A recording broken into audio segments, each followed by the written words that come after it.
এই দেখো তো আমাকে আজকে কেমন লাগতেছে। তোমাকে যা লাগতেছে না, মন চায় রাশিয়া ইউক্রেনে ফেলাই দিয়েছে। এই কি বললা তুমি? কোথায় ফেলাই দিয়ে আসবা? ওরে আমার বাবুটা, তুমি তো পুরো অ্যাটম বোম লাগতেছো, যে দেশে পড়বে সে দেশ উড়ে চলে যাবে। তুমিও না শুধু নজর লাগাও। তা সত্যি করে বলো তো, বিয়ের আগে তোমার কয়টা গার্লফ্রেন্ড ছিল? আরে বোকা, গার্লফ্রেন্ড তো দুর্বল লোকেরা বানায়। আচ্ছা, আর তুমি কি মহাবীর যোদ্ধা ছিলা? আমি তো সেই সৈনিক যে বিয়ে করে পুরো টাইম বোম ঘরে নিয়ে আসার লোক। কি বললা? আমি টাইম বম? আমার পুরনো কাপড়গুলো টাইট হয়ে গেছে, গরিবদের দান করে দিব। এক কাজ করো, সাথে কিছু টাকাও দিয়ে দিও। বুঝলাম না, টাকা দিতে হবে কিসের জন্য? তোমার শরীরের যে সাইজ, ও কি গরিব মানুষের গায়ে লাগবে? তোর জাত গোষ্ঠী মোটা।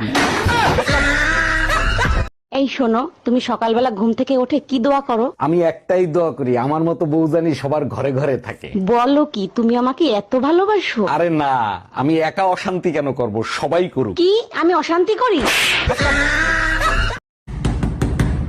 আসসালামু আলাইকুম আম্মাজান, কেমন আছেন আপনি? আব্বাজান কোথায়? আব্বাজানরে দেখি না। তোমার আব্বাজান বাজারে গেছে, এক্ষুনি চলে আসবে। তুমি একা আসছো কেন? আমার মেয়ে কোথায়? আপনার মেয়ের সাথে কাল রাতে ঝগড়া হয়েছে, সে বলল জাহান্নামে যাও, তাই আপনাদের কাছে চলে আসছি।